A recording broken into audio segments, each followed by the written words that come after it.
stronger. Can't go without it much longer. Remember, remember, I remember you.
Yeah, we said we let it go,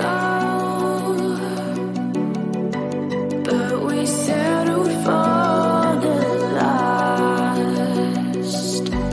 Couldn't let you want it though. Who am I to let you down?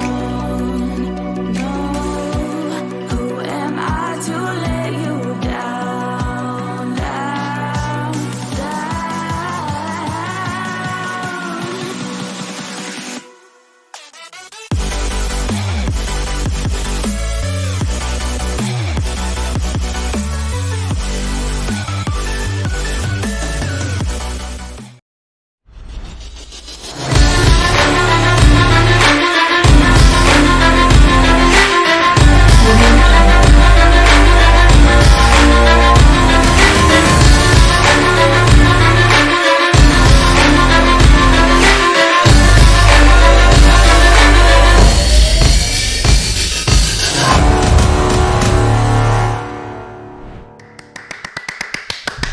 What's going on, guys? Welcome to the Daily Grind Fantasy official live stream for today. I will be breaking down all the best value across the industry. Spam all the questions you have into the chat if you have any throughout the live stream. Guys, we made bank. At least I did over the weekend. Was up 1.2K yesterday.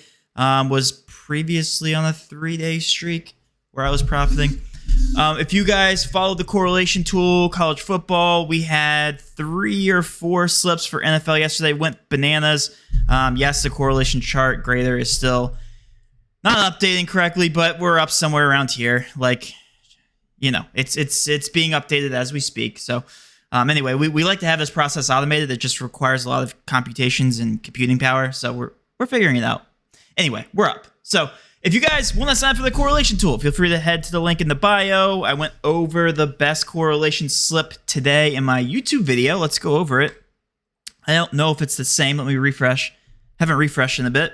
But the reason why this is profitable long-term is simply because the payouts are not altered on these fixed payout platforms, right? You're always going to get 25x for 6 out of 6 plus insurance. You're always going to get 10x for 5 flex plus insurance. Yes, with some exceptions. For some reason, people go bananas because they claim that I'm lying to the public. Yes, some payouts are altered.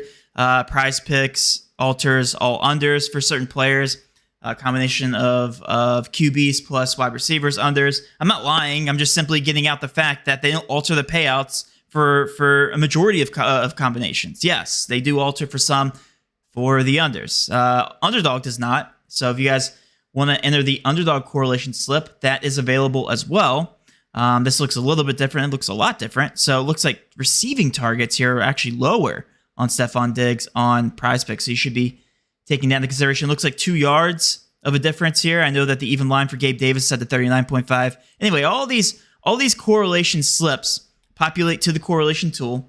I posted a correlation strategy video sometime last week, and it literally just walks through the exact process. Bankroll management is by far the most important thing that you need to implement when playing these correlation slips. I also talked about earlier on the video, my YouTube video, that your percentage chance-wise, if you're hitting at a 54.26% chance per leg, you're only going to sweep about 2.54% of the time, which is freaking crazy. Like, to think about that. That means that over 100 slips that you enter on Prizepicks, you're going to sweep, assuming that you're barely hitting that break-even percentage per leg, at 2.54% of the time, which means you're going to hit about 2.5 slips, right? But if you use correlation, that drastically increases. You're looking at like a 5% hit rate, which means, you know, for 100 slips, you're only expected to sweep about 5% of them, right? Like 5 total slips. That is crazy to like think about.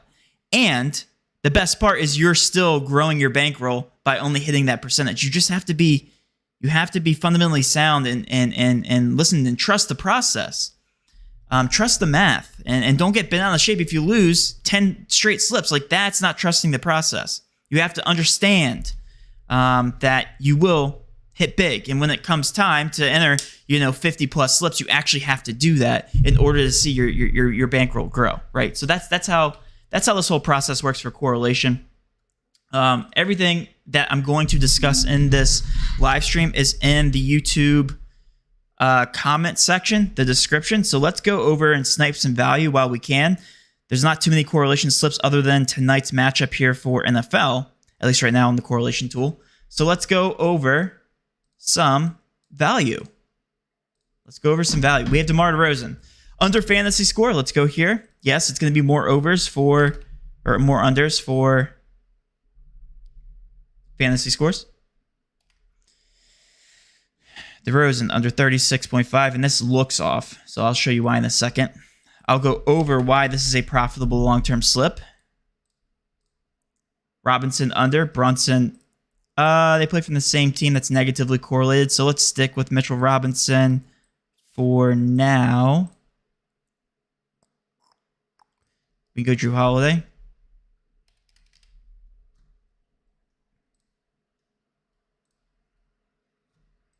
Yeah, that one's really off. I'll show you why. Kuzma. Combo prop over. Hopefully it's still up here. Yeah, it's still up here. Over. And then Scotty Barnes over points. This one is slightly negatively correlated, like in the slight, like it's not going to matter that much. It's not going to matter. We'll take Barnes over points. All right, so let's break this down. You guys need to understand why these are good plays and why you're entering them and in the prize picks, not just blindly tailing me, right? So the one that's easiest to understand, let's start here, Scotty Barnes. This is set across the industry, heavy juice at 18.5 here, right? So we have prize picks, data point set to 19.5. We have a slightly lower one on DraftKings at 18.5, but it's heavily juiced. Minus 180 for percent odds to hit. To put this in perspective, non-vigged is like over 65%. Something close to 60 to 65%. They're saying, hey, like this thing's going to hit 60% chance to go over this 18.5 mark, which, you know, 1 point more is going to be 19.5. So that makes sense. Then we have the set near even line, a full point higher. And then we have one that's directly matching, bet online, minus 133, slightly favored for the over. Regardless, consensus data says, hey, this Scotty Barnes line is too low. And there it comes, the bump. There it comes, the bump. You guys can see, I think. Yep, you guys can see the bump on your screen. 19.5 got bumped to 20.5. Why is that? Because there's a mathematical advantage. And as you guys can see here, across the industry, hey, the entire industry is disagreeing with you, prize picks. You should probably bring this up. Sharps are hammering the over on Scotty Barnes. We have models being run behind the scenes for prize picks. Maybe they have the optimizer. Who knows what they have, right? But they run some sort of model discrepancy to determine that Scotty Barnes is off. And therefore, they remove that mathematical advantage because the whole way they stay in business is to beat their bettors long term. That's how they make money. They heavily juice their player props, and then they try to come out with very accurate, very sharp projections to beat their sports bettors long term. That is why this prop was just bumped. They're like, oh, we need to get rid of that mathematical advantage. Now we're going to move him to 20.5, which then Scotty Barnes, if he updates here on the optimizer, we can actually take a look at what he's at now to hit 20.5. Scotty Barnes to go over 20.5 points. He's now favored to go under 20.5. So near 50-50 shot. That 4% or whatever the percent is for him to go over, or whatever we were looking at, that 4% increase was simply just 1 point. And that makes sense. Like it's easier. It's easier for Scotty Barnes to score one single point than it is for somebody who doesn't start, right? So that's going to move the needle a little bit more for the bench player. So 4%, like that's not that much. One point might matter to somebody like a bench warmer, like Austin Reeves, a lot more so than Scotty Barnes. So it's only 4%.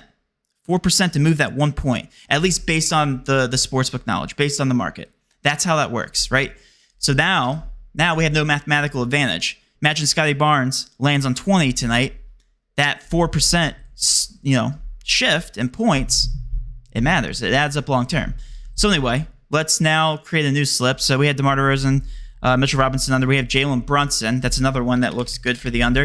And I'll go over the fantasy scoring here in a second. NBA has been very high scoring lately, so I'm definitely I'm agitated that the fantasy scores aren't panning out, at least the past couple days, as much as I want them to. But you guys can take a look with me here. Did he get removed? No, he's right here.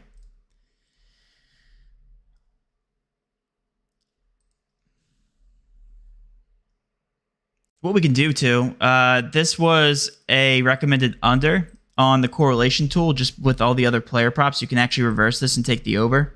If you are looking for two other props, that's actually they're obviously heavily correlated with the over or under. Vooch is another under, but that's negatively correlated. There's not too much here left on the prize pick screen. So I'll put the top props again. Well, we actually can't because they're negatively correlated.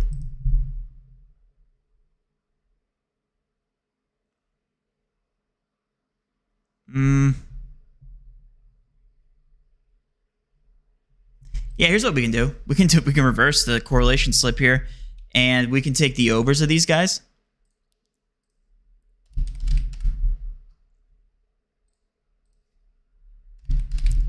Game script goes the opposite way. And there's a lot of defense, right? There's going to be a lot of punting, hopefully, for this slip. And these are positively bringing up the percent odds to hit because it's heavily correlated. So that's something to consideration. We can go all the way down here to Schroeder over turnovers because these percent odds to hit are actually not bad at all with that positive correlation as well. So let me explain. This over or under? Over. So the reason why these are plus EV, and you can actually take a look here. So fantasy score, right? We have multipliers for fantasy scores. You get 1 for 1 point, 1.2 for rebounds, 1.5 for assists, block steals, you get 3, -1 for turnovers, right? Taking that into consideration for somebody like Jalen Brunson, sure he gets like steals and blocks, but he probably is going to get some turnovers as well. A decent amount of them, right? Because he's starting, he's heavily involved in the offense, they're playing Boston. So let's take a look at Brunson's overall player prop lines. His PRA is set to 31.5. This fantasy score is 4 points off of that PRA, right? Just like looking to this one-to-one comparison, I know that PRA aren't the only player props included in that fantasy score, but it's 4 off. This guy gets a lot of turnovers. He'd have to get, 1 to possibly 2 block steals for this to really make sense to add up. Taking into consideration you get minus points for turnovers. Anyway, this is a large discrepancy, and just like eye test wise, right? Like this just seems aggressive. And what we're doing is we're taking all those player props the exact same way I just described it to you, and we're saying, hey, those even player prop lines, we're adding up using the Prizepicks multipliers. Jalen Brunson should be set to 34.3 according to Barstool, 34.4 according to BetMGM, and then on DraftKings, 32.8. So clear market projections are all under here. So we're off 1.2 to 3, fantasy score for Jalen Brunson. So that's why something got bumped. It looks like the turnover for Schroeder. It's wild how quickly they remove props just from the board. They present any mathematical advantage whatsoever, and that wasn't even a good one. Jalen Brunson under Zach LaVine. So hopefully that makes sense, guys. And Zach LaVine's also another very good example here. And it just passes the eye test, right? We have 33.1, 33, 32.8. So even more market agreement here with LaVine. If we look up LaVine, his PRA is going to be set to what? 31.5. So 3 off here. The guy's not known for being good on defense, so he's not going to get that many blocks and steals unless the ball falls in his hands, right? He's going to turn the ball over a lot. So anyway, what I'm saying here is that logically this makes sense. Why this is overly aggressive. In my honest opinion, fantasy score should be a lot closer to the PRA. That's the way we should be fact checking this. The reason why I think Prizepicks presents such an advantage with these fantasy scores is I don't think they read the market like the optimizer does. I truly don't, just because they're consistently off. And you see it here, right? Another way to view this too is to actually go to the fantasy score market.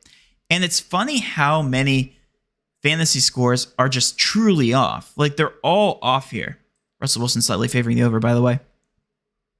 Just look at all this market knowledge that we have. And the fact that Prizepicks isn't directly matching this, if I was a lines maker, I would directly match this. But they're all favoring, they're all off in some way, shape, or form. So this is another way to view it. We show the raw fantasy score per book, and we show the difference. So another way, if you guys want to view it, you head over to the tools down to fantasy scores. You can view it on the optimizer itself. Anyway, that's another way to view it. Another one just popped up, Jordan Poole under turnover. So if you guys want, that's actually better. So if you guys want to head over, I'm all for taking Poole unders at this point. I guess turnovers, we're hoping that he doesn't touch the ball. I don't think the Wizards want him to touch the ball either, so who knows. Anyway, 2.5 is being favored for the under here. They're going to get rid of this too. Minus 150 on Fliff, that's wild. I think that's all the value, at least right now, according to the optimizer. What we can do is head over to the middling tool. I can show you guys how to utilize the middling tool and observe the market that way. But this would be a slip I would be comfortable in entering. The organic correlation metrics are bringing up Dixon and Martin's punt projections up, right? So if Dixon goes over punts, Sam Martin also heavily favored to go over, right? Positive correlation there. I'm going to talk about this earlier in my YouTube video. Player field goals attempted. This is one that's off.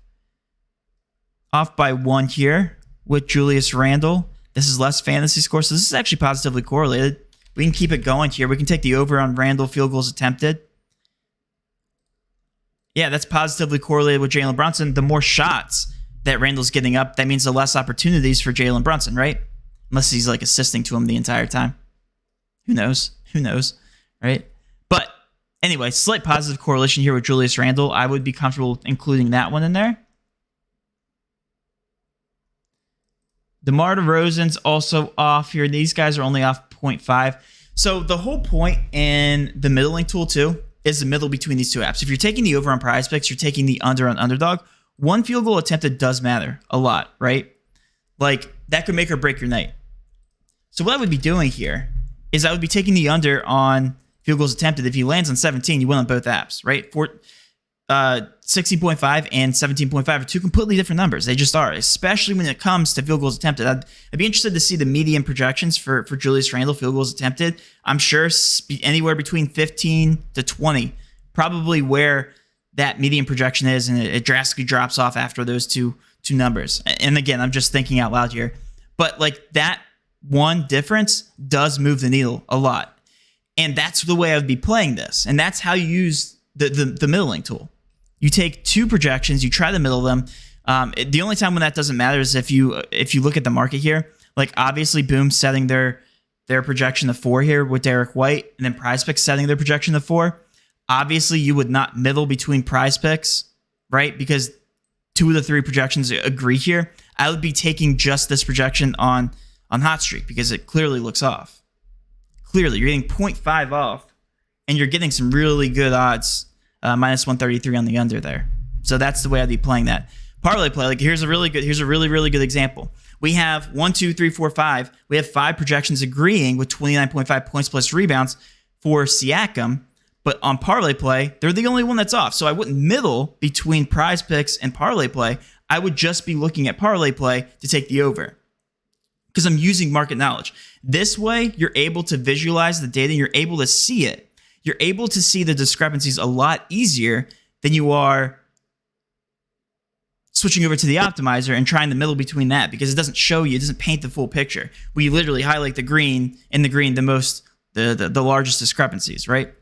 So only middle when it makes sense. Like DeMar DeRozan middling between Prizepicks and Underdog, sure, it's 0.5, but you're hoping this lands on 17 because it pushes on one app and it goes under on the other, right? So only middle when it makes sense. Like it wouldn't make sense, again, the middle here. Like you wouldn't take the over on Prizepicks because the entire market agrees at 22.5 except for Hot Streak. That's a really good projection on Hot Streak. So hopefully that makes sense. So many people just run to the middling tool and they're like, yeah, I'll hit the top 5. No, that doesn't make sense. At least it doesn't make sense a majority of the time. So it only makes sense when you actually use logic and you actually observe the board and the middling tool. You know, these are tools. This isn't a cheat code. The only thing that's a cheat code is a correlation tool where we literally give you the answers to the test. Whereas here, we actually make you think logically. I want you guys to get from this tool. I want you guys to gain knowledge, market knowledge, and like common sense, not just give you the answers to the test. Because again, there isn't a clear answer to the test, especially when you're comparing these projections. Even when using the optimizer, like you have to use your brain a little bit, right? Like this makes sense. This makes sense to hit the under because all the market projections are at 33.4 to 35.1, and then this one's clearly too high. 36.5 is clearly different from these 3 numbers. So like that makes sense logically to take the under. Not much thinking is needed, but some, right? All right, let's switch over. We had really good plays on parlay play. Let's switch over to Underdog, see if there's any plays there. Man, Underdog's been sharp recently. Crimbo's the only really good one I see here. Fantasy score under for Gabe Davis, kind of like that. But it's been rough. We can check the middling tool. They've been very sharp. Very sharp. So we can middle, like we were looking at these attempted numbers. So let's throw in. We have Julius Randle under. We have Crimbo. That's an under, right? Yep. And then Gabe Davis under. We'll dabble there. Gabe Davis under fantasy score. That one hasn't been bumped yet. And what we're looking for, go ahead and get this in. I'm not even going to try because lines move, especially for esports, whenever I enter the plays. But what I would do here, play this in a 3-man insured slip. The reason why I'm totally cool with playing 3-man non-insureds is because you're looking for a break-even percentage of 54.95% plus. That's the fair odds. It's true odds. In order to break even in the long term, you have to hit at a 54.95% individual prop hit rate in order to remain profitable in 3-man powers. The reason why we don't like doing this on Prizepicks is because Prizepicks, you only get 5x opposed to underdogs 6x. Right? You get 6x for playing this on Prizepicks. I don't know if you guys can see the payouts.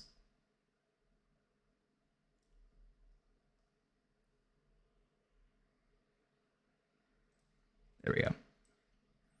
So you get 6x opposed to Prizepicks is 5x. That matters like a lot. Like we're looking for the EV. We're looking for the best bang for our buck slips and the break-even percentage to obtain that EV long term. And in order to do that, in order to break down the math behind the scenes, how these fantasy books operate, you have to find the true percent odds for these things to hit. And we're getting this at minus 122 implied odds. That's the payout. That's the payout per leg.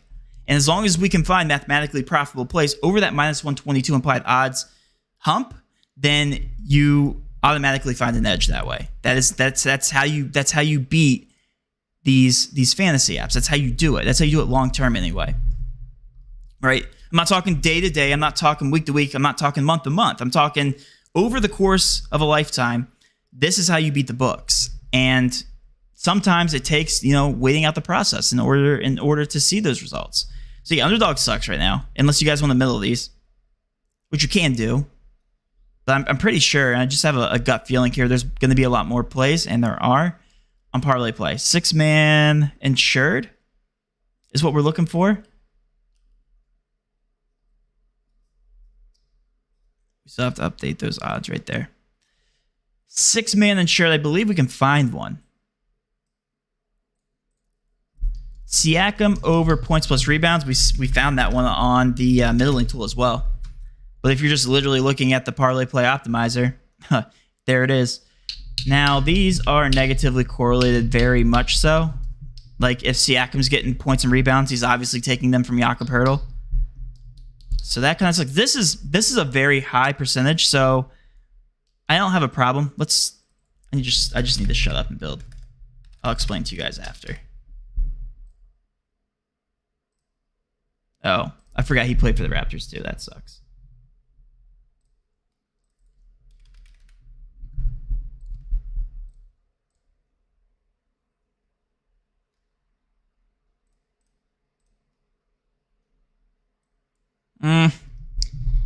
Yeah, there's not really anything good on parlay play either. Sorry, guys.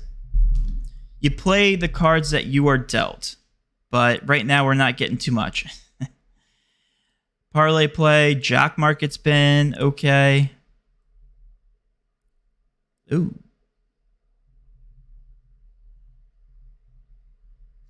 Now, are these flash sales or whatever their daily discounts are? Because they always drop these daily discounts now on jock market. By the way, if you guys haven't used code DGF on any one of these apps, you can do so. Yeah, so Jaylen Brown, that's going to be this play. That is the discount. Hits discounted 1 point. I mean, for what it's worth, it does move the needle, maybe not even that much. But yeah, like, let's go ahead and get this in. Let's hope that Mitchell Robinson doesn't score in the first quarter. The books are heavily favoring that under. I mean, if he ends at 2, it's not the end of the world, right? Like, if he just gets a putback, like...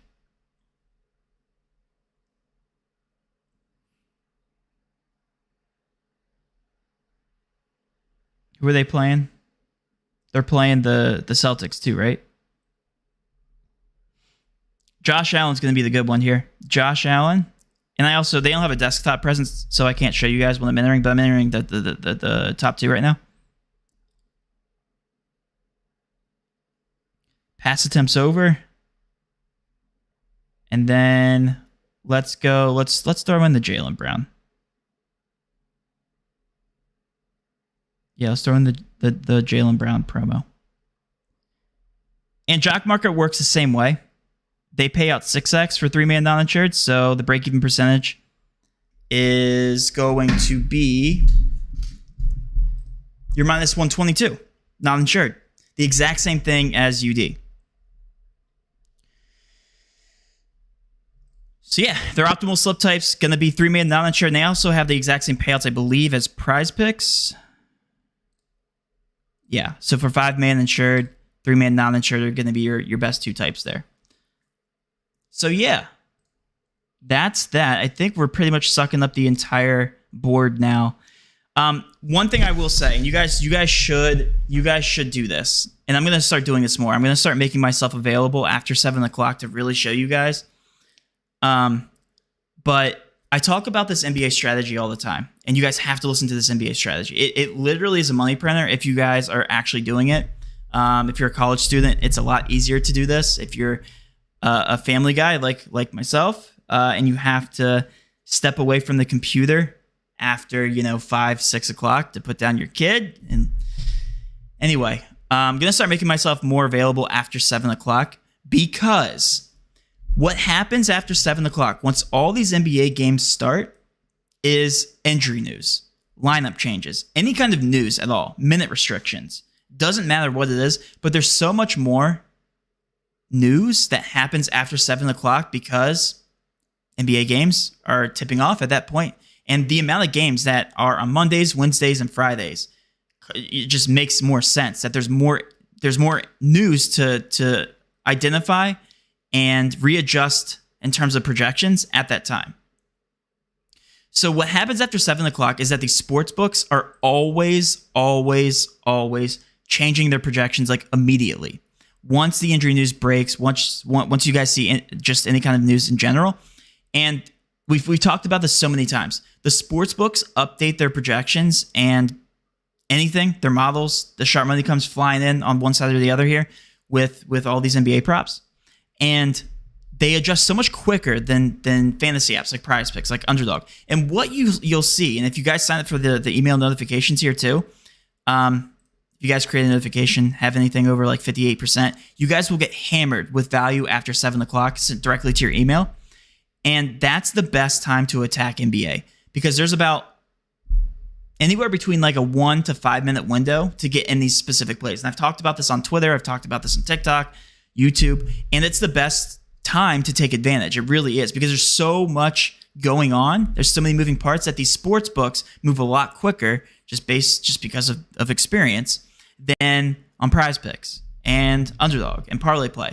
And it allows for I've sent screenshots, like 65+% plays pop up on the board, like 3 points plus rebounds off from the line that's presented on Prizepicks. And they're not errors. They're not errors. Like, imagine an error pops up in the middle of the day, like Prizepicks is all over it. Like, they're canceling it immediately. But after the fact, when these sportsbooks lines adjust, they're more efficient models, there's more sharp money coming in, they adjust quicker, and you see 3, 4, 5 points off of a projection, well, that's the best time to attack. LaMelo Ball being one of those examples I talked about. Who was it? It was Maxi Kleber. He was 3 rebounds plus assists off of his original line. It was like 12.5 is what they had on Prizepicks. Moved all the way down to 9.5, 8.5, something like that. And like, you just don't see this throughout the day because there's lack of injury news. And you guys see it like once injury news breaks throughout the day, but there's not as much injury news going on until after that 7 o'clock window. And I'm fully fine. Like, I'm totally fine with you guys entering 2-man powers. This is like the one green light I give for 2-man powers, because you're getting like a 65% play. Like, you need to get that in immediately. Like, that EV doesn't exist on these other plays throughout the day, even in 5-man flexes, generally speaking, right? And if you're actually paying attention, like, turn on your NBA Underdog notifications, because they tweet out injury news. Like, once you see that, you should also immediately get an email update from the optimizer, and you just trust the data. These sportsbooks are adjusting. They all adjust at the same time. 5 books have it set 5 points lower. Hammer that on Prizepicks. And the beauty behind it is, if like these guys misprice their lines and you see, hey, maybe like Prizepicks was actually sharper, you can cancel after the 5-minute window. So enter now, think later. Like, get it in. That's what she said. Right now, and think later, because you have a window to even cancel. Now, Underdog, not the same picture, but like, if the industry is agreeing with a projection and it's that off, you guys know my thought process on that. Like, go ahead, take the risk. There's higher reward in that instance than there is risk, right?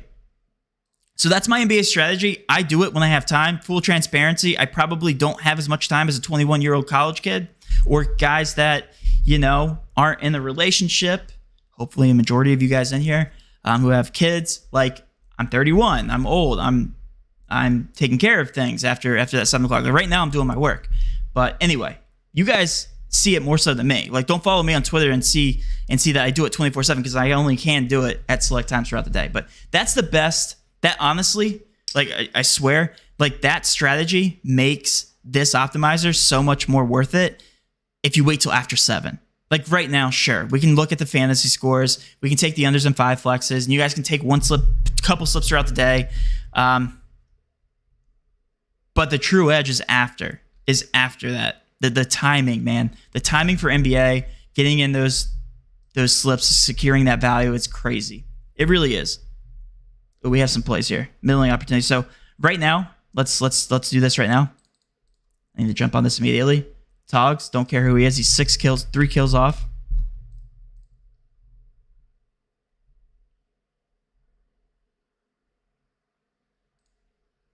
Oh, these guys play for the same team or same matchup. Get this in right now.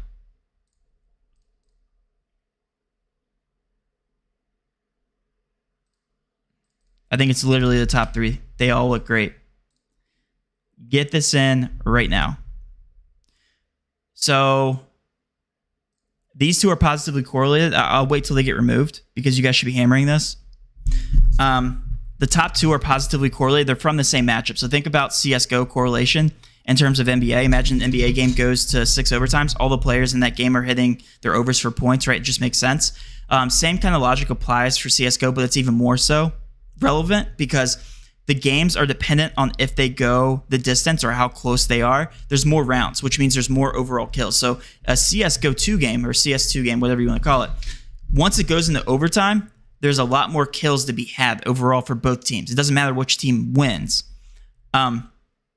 So the closer this game is between Shark and W7MA, the more likely there are to be more kills in that game.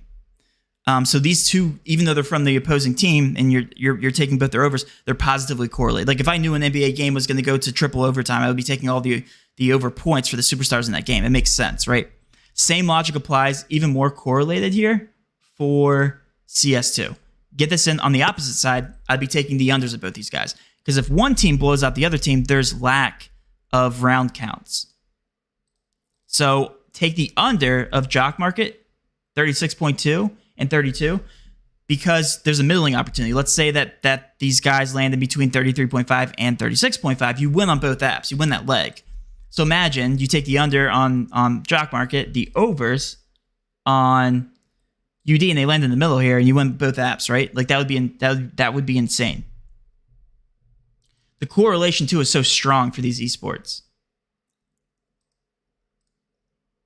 And I would head over to Jock Market. And yeah, there they are.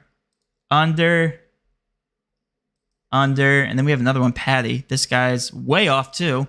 Look at this one. Patty's at the 29.5 on Jock Market, 28, 26.5, 27, logically speaking. Dude, all of these apps are off. Honestly, like you could middle here between Parlay Play and Jock Market. And we should be able to show that on the middling tool. It just goes to show you. If I switch over, this is how you should be visualizing it.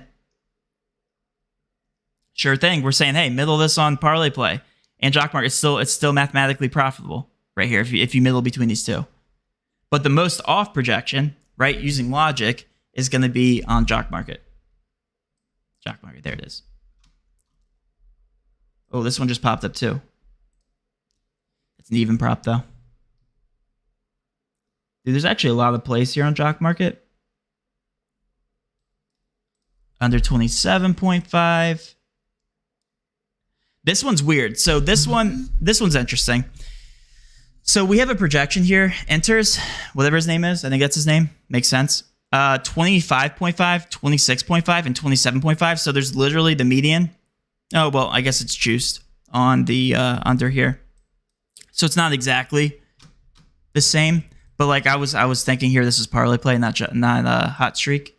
So yeah, the most off one's going to be on Jock Market. Jock Market looks to be off here when it comes to CS2. Does that strategy make sense? Middling is another strategy, especially for niche markets that make the most sense. It is the most profitable, one of the most profitable. Actually, I taught Alex how to do that one for esports because there's so many discrepancies, man. There's so many. It's wild how many discrepancies. Like imagine you open up the NBA tab and there's a 4-point discrepancy between two players, and you guys it looks like you got these bumped, right? These aren't showing anymore. Or at least the top guy.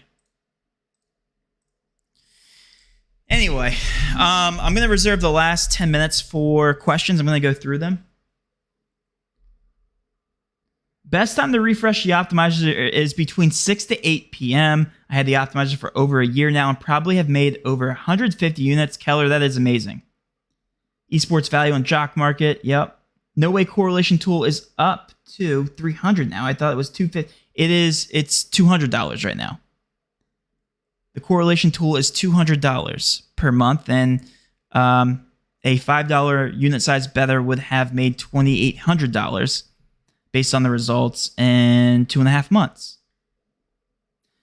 This is the second day in a row this dude has taken under fantasy scores. I'm taking over Gabe Davis yards.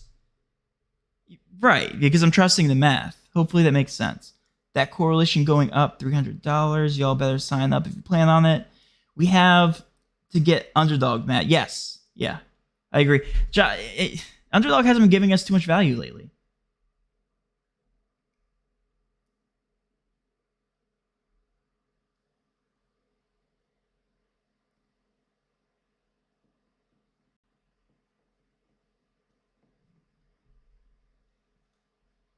Can you do a Jock Market slip? Yeah. I mean, again, I can't do it on the screen, but if I were to do one, it would be Patty under, middle of that on parlay play is what I would do. And then I would take Beanox under on Jock, and then Sadzen under. So these are going to be unders on Jock Market. They look like very aggressive projections here on Jock Market. Yeah, if you guys haven't signed up for any one of these apps, use code DGF, gives you 100% match up to $100, except on Underdog, where you get a $500 match, which is freaking wild. But that's it, guys. That looks like the questions that we have in the chat. If you guys don't have any more questions, I can sign off. I can also give you, I think I did, though, at the beginning of the screen, I gave you a correlation slip.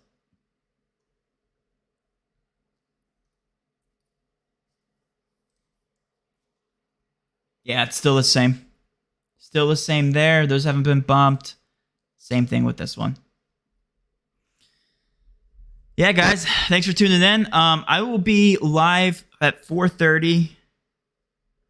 One more question. Hey, Matt, I've been following your plus EV slips. I'm actually down quite in terms of that. Is that just short-term variance? Yes, absolutely. Trust the long-term process. Yep. It was my first week with the correlation tool. I